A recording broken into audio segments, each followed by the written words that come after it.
Today on Marilyn, she's an Academy Award winner, advocate, and now author. The one and only Sally Field is here talking about her new stunning memoir, In Pieces, and opening up about her amazing career. You get the box of chocolates thing all the time. People ask you to do it. Not as much as they should. Yeah, okay. Then it's apple season. Julie Daniluk is baking up a guilt-free apple pie that you'll fall in love with. Plus, with cold and flu season upon us, it's time to take action and find out what you can do to try to avoid being hit this year. And Canada's award-winning director Rob Stewart passed away while filming his follow-up documentary Sharkwater Extinction. Find out how his filmmaking team brought his vision to the world stage. It all starts right now.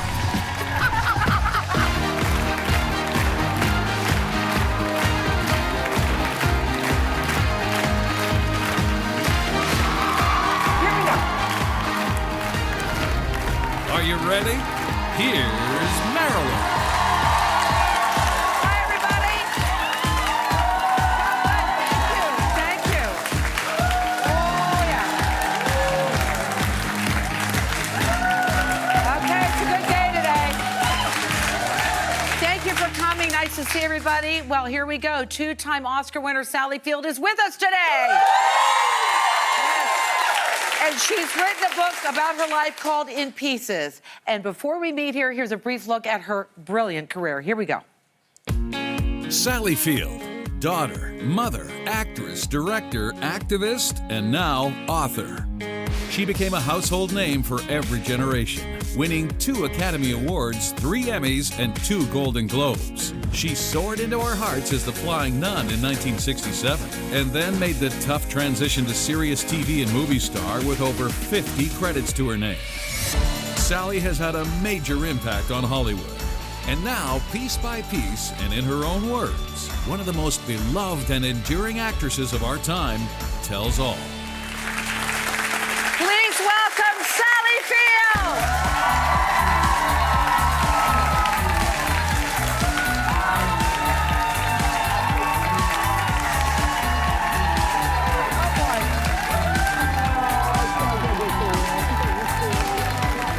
Sally Field, everybody.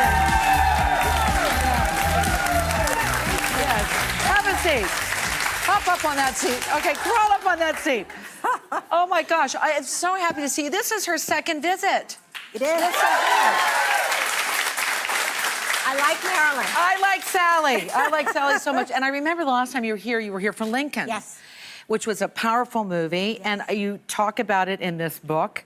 And I didn't realize when you were here last time that, you know, you were a little sad because you had lost your mother during that time, during the filming of Lincoln. So, yes. Mom was very important in your life, no doubt. Yes. Yeah. It was very, very important. Yeah. My mother passed away on my 65th birthday. Mm-hmm. And it was really the beginning of needing to find this story that became the book, ultimately. Right.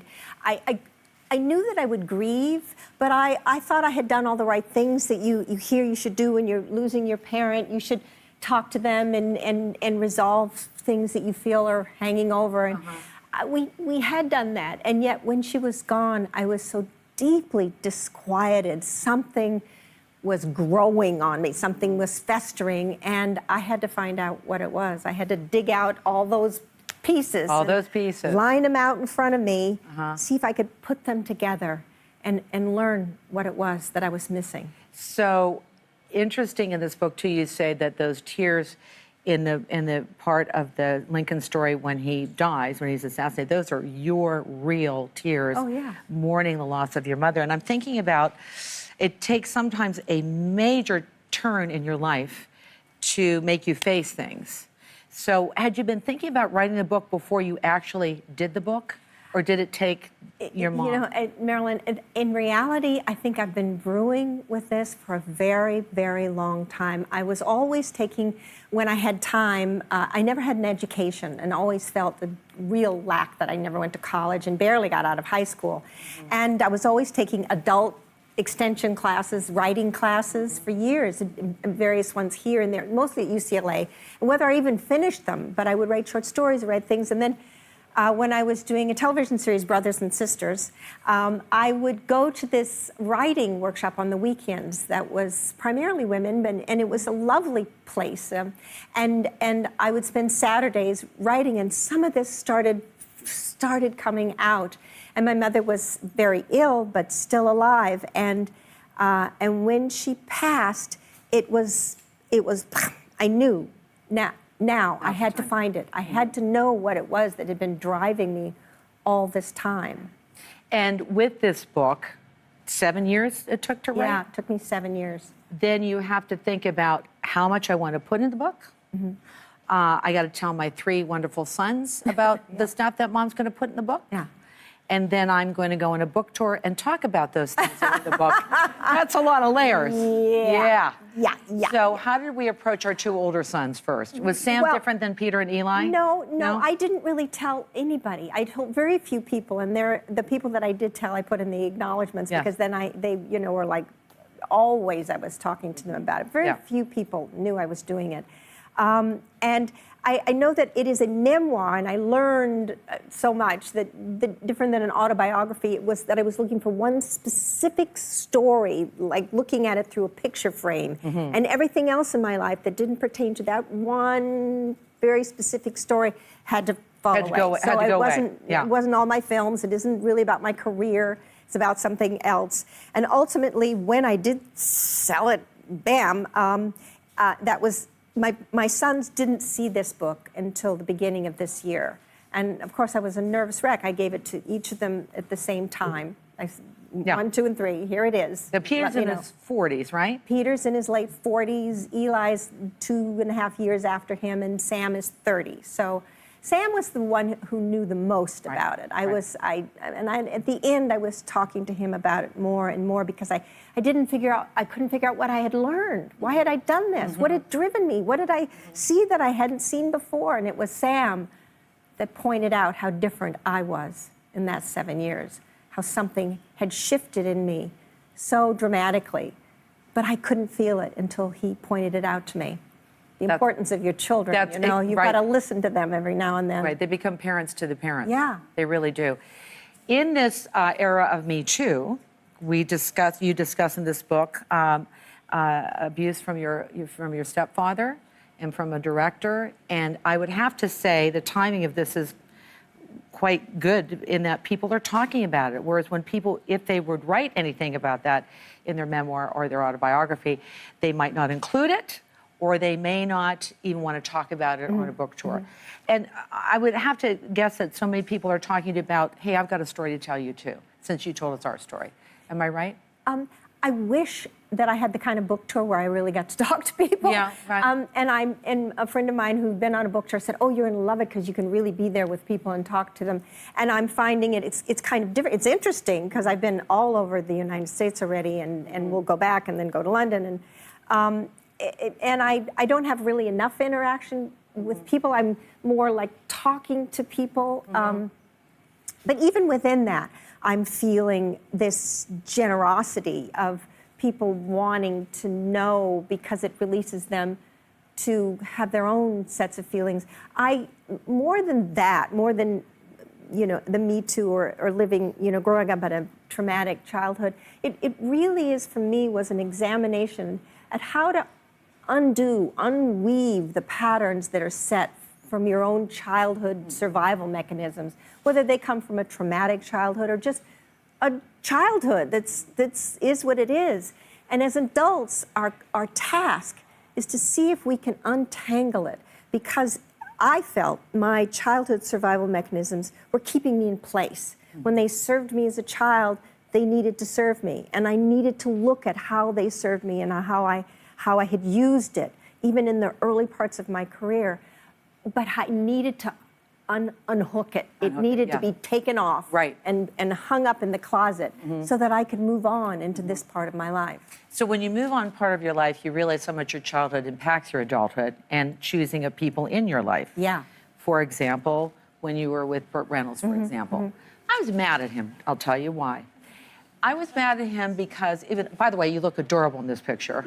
Okay, because we had not seen him, seen you since like it was, the Flying Nun and Gidget. And you, I remember going to see Smokey and the Bandit, going, "Wow, was she ever cute?"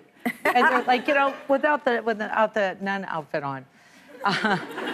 But I was mad at him. That does cut down on the cuteness factor. It does. But you were a cute nun. But I just remember, what we do, and I don't know if you agree with me on this. When we bring somebody in our lives, we sometimes adapt and adopt what they do, what they like, and what they say, instead of having a voice of our own. Well, that's a very female trait. Yeah. Not everyone, but... Yeah, so not going to the Emmys because you might not win for Sybil, that did make me very happy. But that probably did make you very happy. But when you look back, you're going, would you have, being the person that you were back then, would you have done it differently? And it was hard for me to want to examine that time with Bert, not only because it was all sorts of things for me, but because I hesitated to give the press fodder for their need to, find something to hurt him with. Yes, and I didn't want to be the cause of that. Yeah.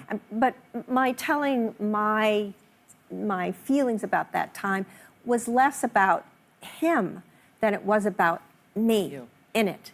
And I constantly asking myself questions in it.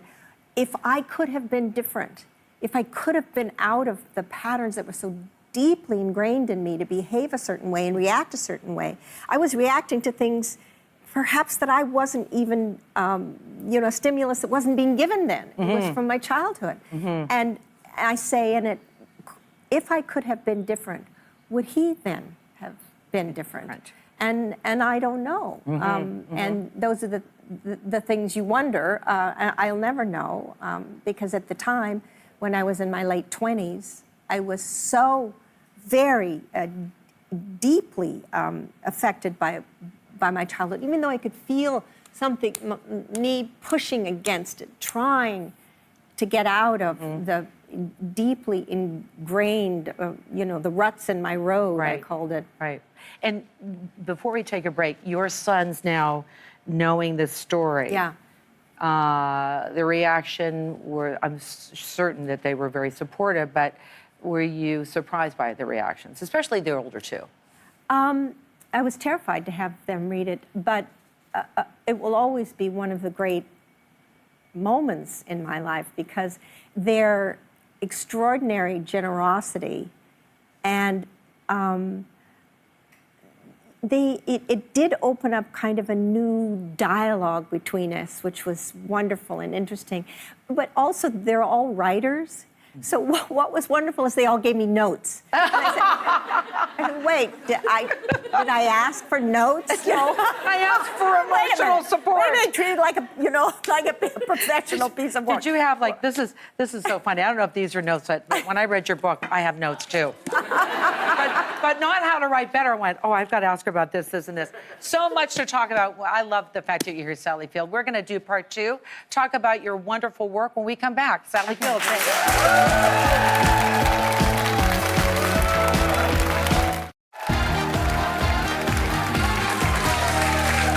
we're back with Sally Field. New book called In Pieces. I love this cover. How old were you when this was taken, this picture? I was about 27. Gorgy girl, okay? But look at this picture on the back. I love, this is a great photo. Fade out, fade in. I got that. The Flying Nun. Yeah. I remember that. I want to tell you, when I was a little girl, I tried to do, look at this. There she is right there. I know that, you have stories about that in there. Like Bewitched was happening, and I tried to do the nose thing. Yeah. That didn't work. And then I tried to do the Flying Nun takeoff off the bottom step. That didn't work. But you got the wind all the time and took off. I know. Isn't that funny? Isn't that funny how you had that fun? So tell me about what do you, there's more about it in the book, obviously, but your thoughts about the Flying Nun. You did that for 3 years? I did that for 3 years, and they were tremendously difficult years. And again, I was a young adult, becoming a young adult. So it was, 19, turning 20, 21, 22. I ended right when I was 22. So perhaps no matter where I was, something would have been bubbling up in me to get out, to, find out who I was. But to be trapped in a nun's habit while you were doing that was, and it was 65, 66, 67, Yes. those years. And everybody was running around naked and eating granola. And I was in a nun's habit. Yeah. So they were confusing but hugely important years for what came out of it because of how difficult it was for me. And they were very important. Norma Rae, your first Oscar. It was so good. Memories from that, I know there are many, but did you love every minute of it? Every minute. It was a monumental change, not only because of the work, but it was the character. And that at that time, it was my meeting and beginning of my relationship with Marty Ritt, the director, who was hugely important in my life. If I had a mentor, he was it. He was a wonderful, smart, generous, wise, just creative man. And knowing him was hugely important. Steel Magnolias. Wow. Powerful. Boy, that was powerful. That was an ensemble cast. Again, that group. Yeah. That group, the crew Olympia was frightened of us. Dukakis. Here they come. The men were all like bracing themselves. Here they are. You got Dolly Parton, Olympia Dukakis, Shirley MacLaine. Like, that is a force to be reckoned with right there. With Julia's first film. Yeah. Julia Roberts. Really great. Mrs. Doubtfire.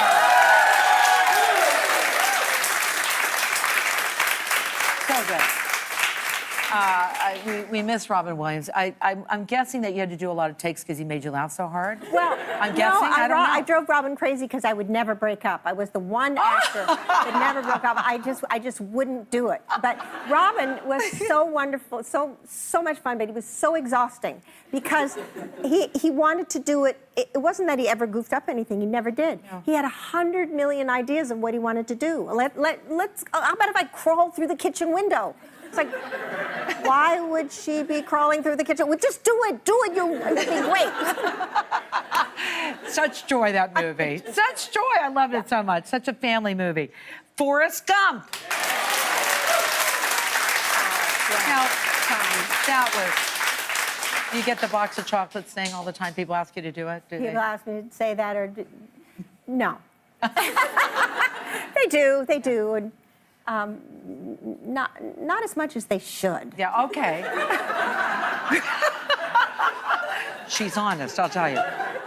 I got to ask you that when you looked at that script, like, that was quite the script to look at. Yeah, it's a magnificent script. It is. It's beautifully written. And you playing the mother was amazing. And because as an actor, I got to play younger than what I was, yes, and then older than what I was, and that's really wonderful fun to play with. Sally, I would like you to stay for another 3 days. Okay. As I wanted to talk to you about Robert Mitchum. I wanted to talk to you about all sorts of stuff. There's so many great things. You are a legend. I'm so glad that you wrote this book. I hope you write another book or just make your way to Toronto sometime. If you do, please let us know because I love Sally Field. I knew I would, and I do. And thanks to Sally, you're all going to go home with her book in pieces. You won't put it down. Sally Field, everybody. We'll be right back. Thank you.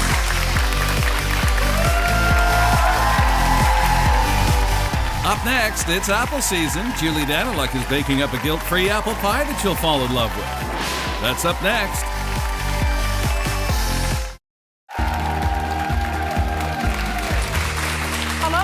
Apple picking is fun, delicious, but how much do you really know about the apple? Well, Julie Daniluk took to the streets to find out. Here we go.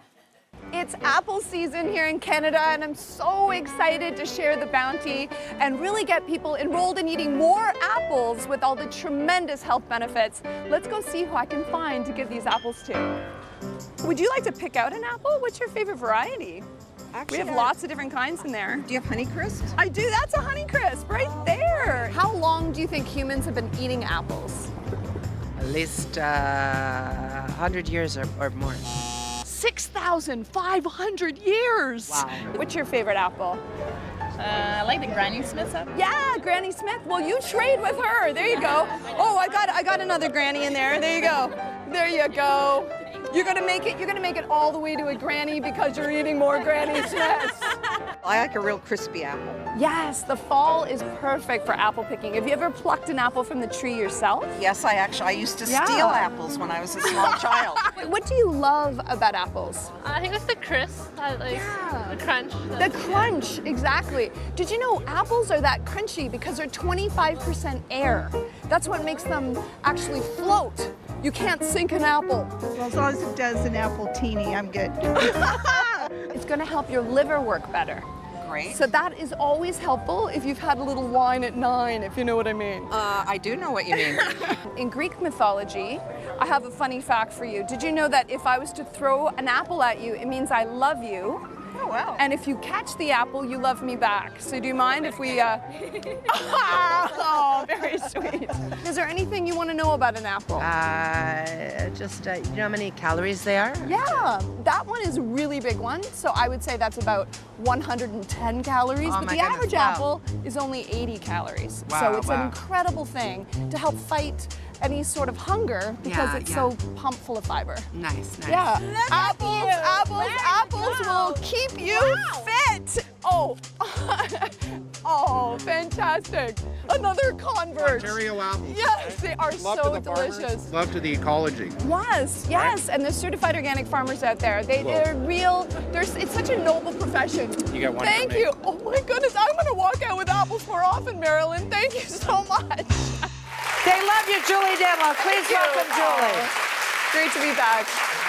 I mean, apples. Apple a day keeps the doctor away. It Apples sure are good for you. Yes. Yes, So, the average Canadian eats those 65 apples. I want to get it up to 150 because it is so healthy for you. so many varieties, too. Yeah, Remember so that. many. Yeah. 8,000 varieties of apples. And you mentioned Honeycrisp in that piece, Oh, and I yeah. go, love Honeycrisp. Yes. So you're going to make a vegan apple pie. So Yes, what is and the that? reason why I think this is the healthiest pie ever is we keep the apples raw.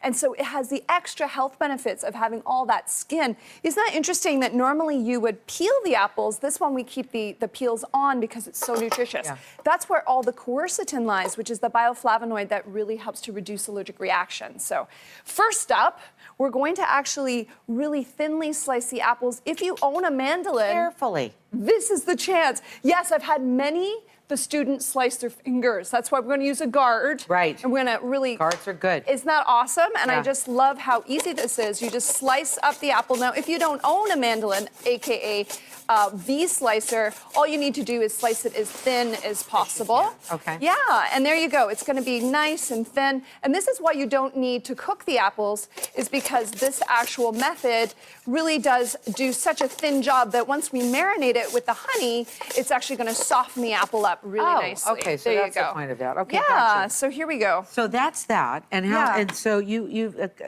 what kind of apple did you put in there? Yeah, I actually am using ambrosias because ambrosias really don't like to brown very much. Okay. So I do like those Okay. very much.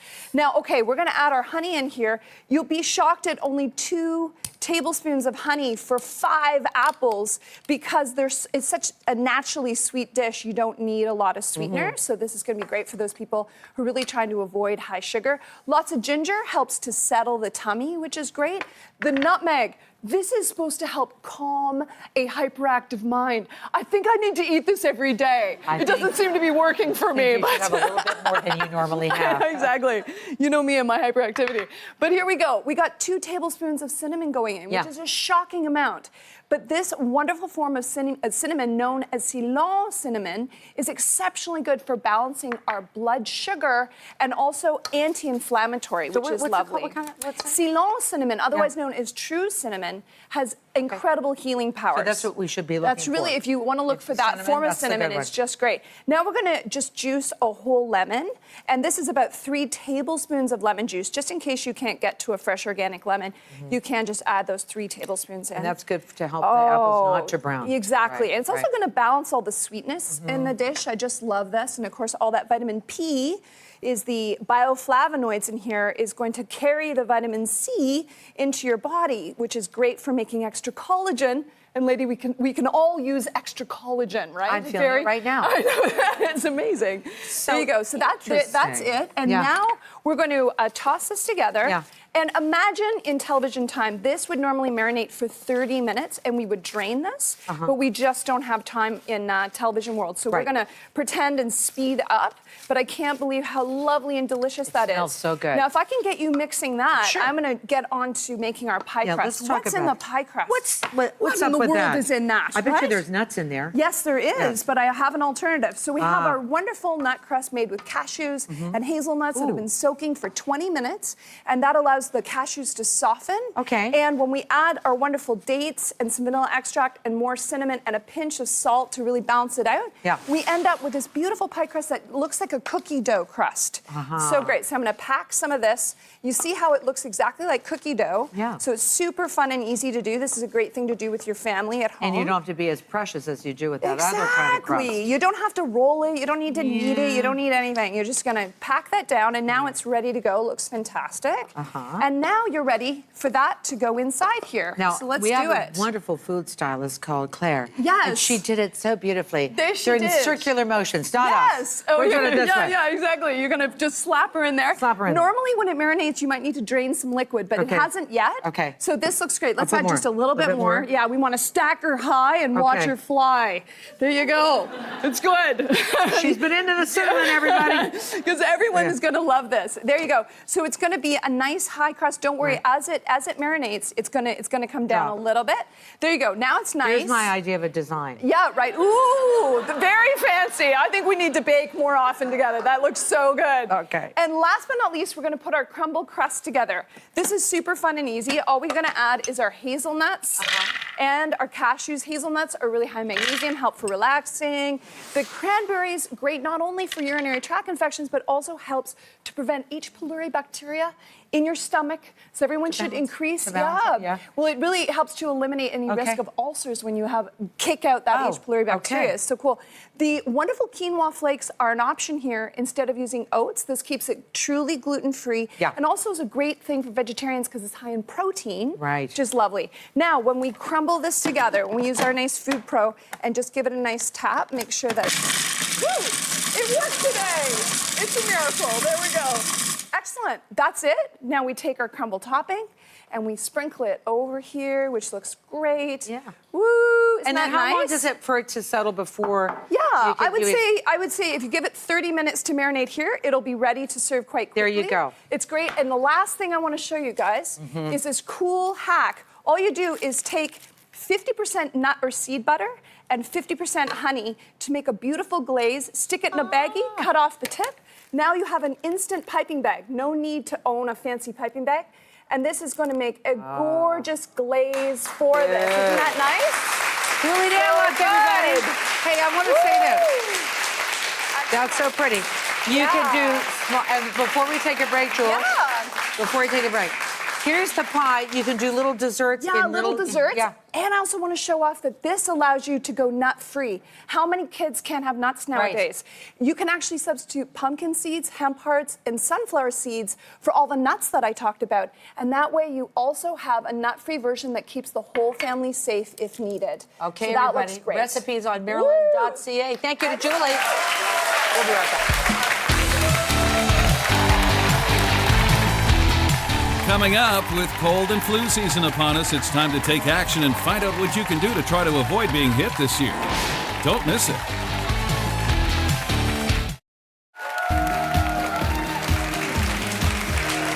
Okay, here to help us stay really healthy this cold and flu season from Nova Scotia. Let's hear for Nova Scotia. Welcome, Medicine Shop pharmacist and owner, Hugh Toner. And your outfit. I'm dressed for the part today. You are so dressed for the part today. Okay, so we got to, every year we talk about this, I know on the radio show, but let's just break it down. The difference between a cold and a flu. Well, a cold and flu, basically the flu is viral. Yes. Okay, and the flu is something that can exacerbate and get worse. So what a lot of people don't realize is that the flu can be deadly for our loved ones, for our coworkers, and all that types of thing. Right. With a cold can be bacterial or viral. Like if you had a chest infection, it's bacterial, but generally speaking, they're viral. They run their own course, and they're self-limiting.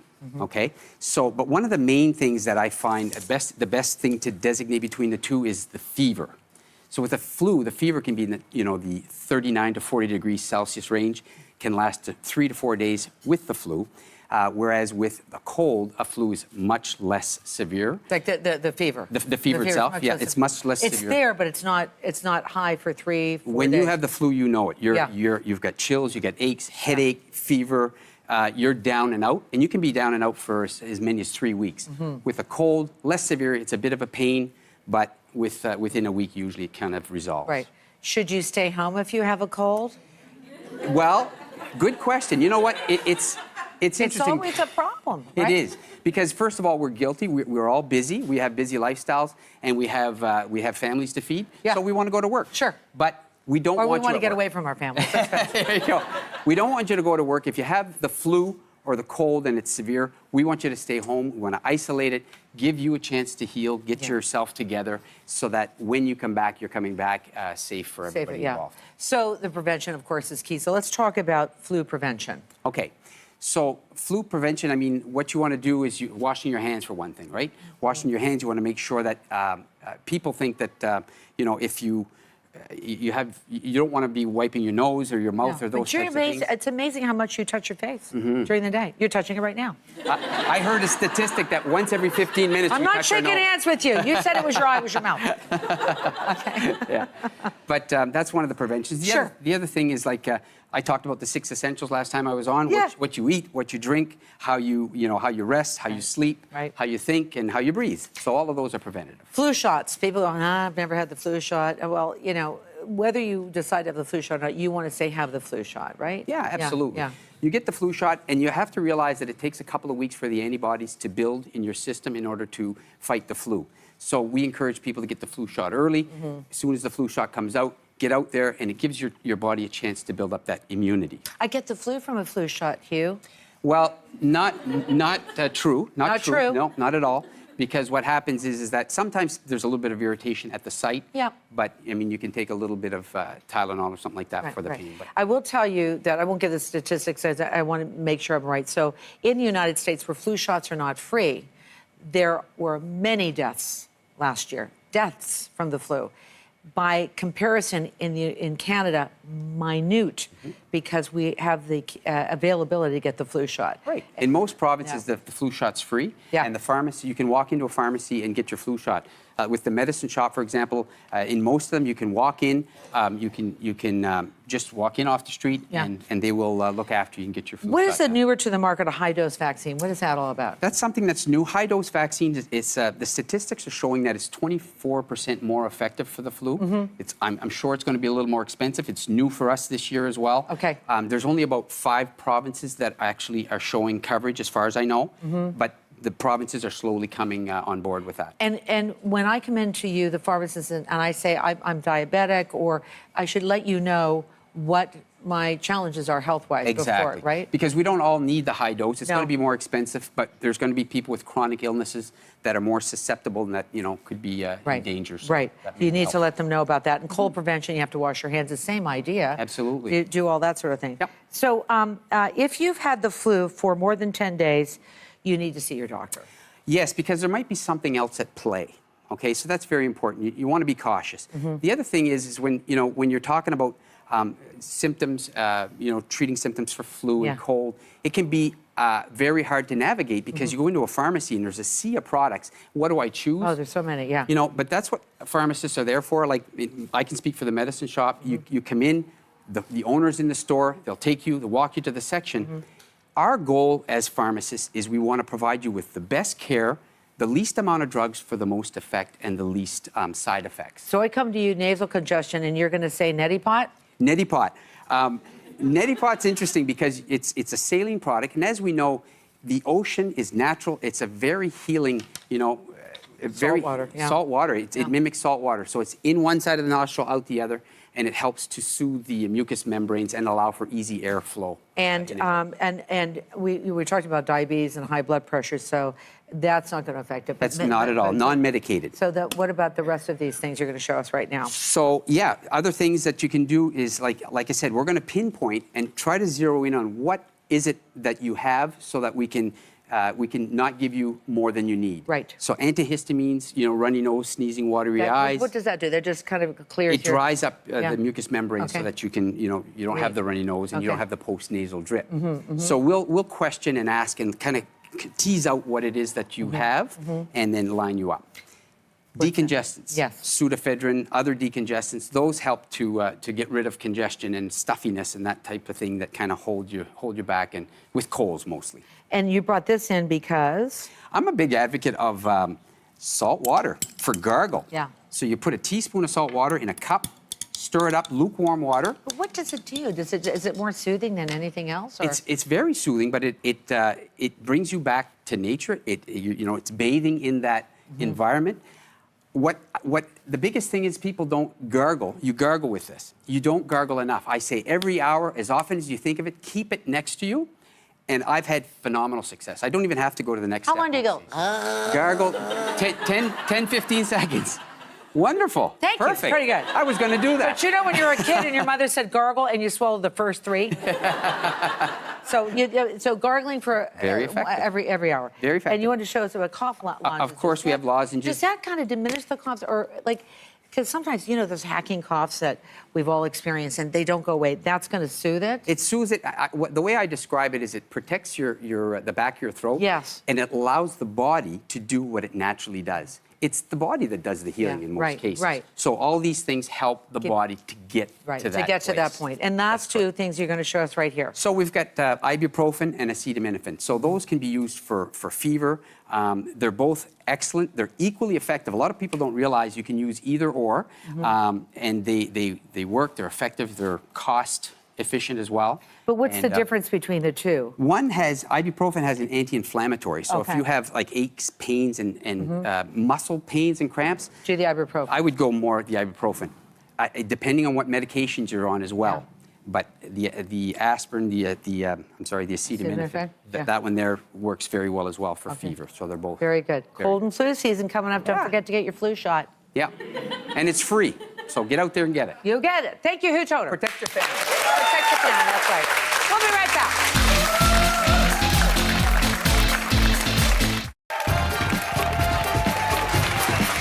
Welcome back, everybody. Here's a movie I'd really like you to see, Sharkwater Extinction. Sadly, it's award-winning Canadian director Rob Stewart's last film. He died tragically in a dive accident during the filming.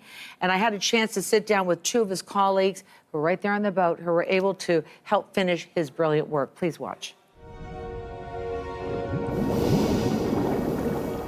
And I thought that if I could change the public's view of sharks, if I could make them love these animals like I did, see that they're beautiful and amazing and magnificent and important, then maybe they'd want to fight for their protection like they fight for pandas and elephants and bears. From Sharkwater Extinction, please welcome Reggie Domingo and Brock Cahill. Thank you so much for coming in today. Thank you. And that is the voice of your friend Rob, isn't it? Yeah. Tell us about Rob Stewart. Well, Rob Stewart was a hero and a real voice of change and of inspiration to a lot of people in the world, not just because of sharks, but for protecting what you love and standing up for things that don't have a voice. Right, and this is a very, this is kind of a sequel to his first movie, which was what, Reggie? It was Sharkwater. Yeah, and so you knew Rob for a very long time, both of you, and worked with him? I mean, I only knew Rob when he started Sharkwater Extinction. He contacted me because I was living in Costa Rica. I'm originally from Spain. Yes. But I was living there, in fact, because he inspired me back in 2011 when I've seen his first film. And then I was like, I need to do something about it. I want to go to those countries where this is happening and take action. And then he contacted me and I was like super surprised. And he was like, Reggie, I want to do the second film. I know you were there. We had some friends in common. And then I was like, of course, we are here to help and we need to do this, all of us together. And for those who did not see the first film, the issue is? Shark finning and the shark fin industry. Shark finning, what does that mean? Well, it's a practice of when a shark is pulled out of the ocean, its fins are sliced off and it's thrown back in, basically whole, to die a gruesome death. Without fins, sharks can't swim, and without being able to swim, they can't breathe, so they suffer. But why are they doing that? Well, it's for shark fin soup, which there's a big market for in Asia and in other communities around the world. So unfortunately, these apex predators and majestic animals are being discarded and just being, exploited for a very small part of what they're available. So Rob really was the person behind stopping it in many countries. Tremendous voice for the movement, yes. Yeah. And he was the first person really that shone the flashlight on this issue, and he inspired Reggie and myself as well. 10 years ago, his movie first came out about 12 years ago now, and when it did, it changed the entire scope of things. Did you know him prior to this film? I've known Rob for about 10 years or 11 years now. I first met him right when he was finishing Sharkwater. And I saw a cut of the movie and was tremendously inspired by this young man that just wouldn't take no for an answer and was going to go out and change things. Rob, what were you doing before this? I was teaching yoga in Los Angeles, California. And then you saw this film and this happened? Yeah, and I called Rob and I said, hey, you want to go on a yoga retreat with me? And he said, yeah. That's great. how easygoing this guy was, Yeah, he was right? super cool dude. And then Ken, your story is, of course, you seeing this and getting inspired by this. Yeah, I was a normal girl living in Barcelona. Of course, I was a little bit related with diving and sailing and rescue center of sea turtles and dolphins. But then I was like, no, I need to move. I want to save sharks. I want to understand better what's going on. And sadly, we didn't have that much sharks left in the Mediterranean. So I was... Really? I'm going to go to Costa Rica. I went directly to Cocos Island, one of the places that I've seen that was more threatened by illegal fishing. Mm-hmm. And yeah, since then, I'm just living all around the world trying to save sharks and work with others to make it happen. So Shark Extinction really is his footage. Yeah. And were you there when the film was being edited, that you could see? I mean, this is heartbreaking because Rob is no longer with us.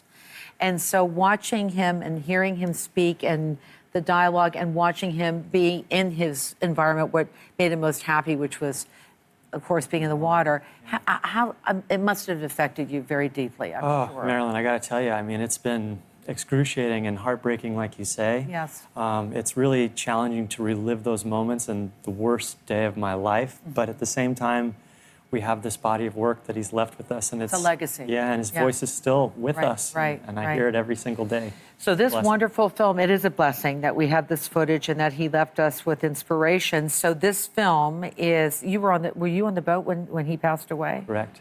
Do you want to tell people how he passed away? It's really hard for me to talk about, to be honest with you. Okay. But it was just, it's a terrible accident that should never have happened. I wish that he were here today to talk to you. Well, he is with us in spirit. Now, That's the great news about all of this is it's premiering at TIFF.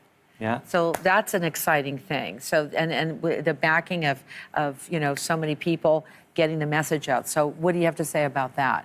This is a big deal. Yeah, I mean, this is the second film, and now it's going to happen. Like, the message needs to be out, and the people will understand. And with that, people will fight for sharks with love and diplomacy, because this is what Rob wanted. And he didn't want us to be afraid of sharks. No, of course not. No. Sharks are not monsters. Humans are. Yeah. Right.